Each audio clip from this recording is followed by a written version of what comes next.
আমি দলের সম্পর্কে কিছু কথা বলতে চাই। যারা আওয়ামী লীগ করে আর যারা বিএনপি করে, আমি যে দলই করি এই দলের জন্য জীবন দিয়ে দিব।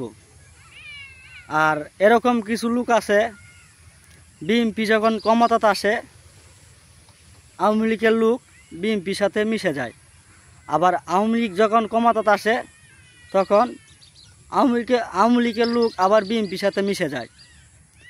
আমি একটা কথা স্পষ্টভাবে বলতে চাই, এসব নেতাদেরকে দল থেকে বহিষ্কার করা উচিত। কারণ এসব নেতা পেতাদের জন্য দলের অনেক ক্ষতি হয়। যেরকম বিএনপি ক্ষমতা 17 বছর লাগাত ক্ষমতাত নাই, এখন আবার 17 বছর পর বিএনপি ক্ষমতাত আইতাছে। 17 বছর লাগাত বিএনপির লোকেরা হামলা মামলা গুলিবিদ্ধ অনেক কিছুই হয়েছে, তাদের কোনো পদ নাই। আর যারা আওয়ামী লীগ করছে তাদের লোকেরা বিএনপির সাথে মিশে কিছু টাকা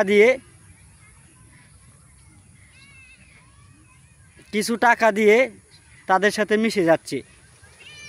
আর যারা 17 বছর লাগাত দলের জন্য অনেক মার জেল মামলা অনেক কিছুই খাইছে, তাদের কোনো পদ নাই। আর যারা আওয়ামী লীগ থেকে আইছে তাদেরকে পদ দেওয়া হচ্ছে।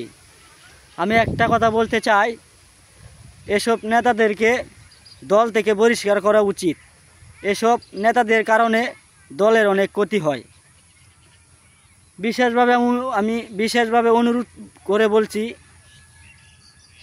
যারা 17 বছর লাগাত হামলা মামলা জেল কাটছে তাদেরকে পদ দেওয়া হোক। আর যারা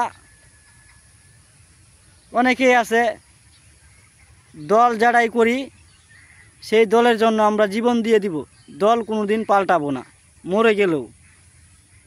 কিন্তু এখন কিছু লোক দেখতেছি যারা অরিজিনালভাবে বিএনপি করছে তাদের কোনো পদ নাই, আর যারা আওয়ামী লীগ থেকে আসে তাদেরকে পদ দেওয়া হচ্ছে। এটা কিন্তু ঠিক না। আর যারা 17 বছর লাগাত হামলা মামলা পালিয়ে রয়েছে তাদেরকে কোনো পদ দেওয়া হয়নি এখন পর্যন্ত। আমি বিশেষভাবে বলতে চাই, যারা দলের জন্য অনেক ক্ষতিগ্রস্ত হয়েছে তাদেরকে পদ দেওয়া হোক। যদি আমার কথা ভালো লাগে তাহলে সবাই আমার ভিডিওটা সবার কাছে শেয়ার করে দিবেন। আসসালামু আলাইকুম, সবাই ভালো থাকবেন।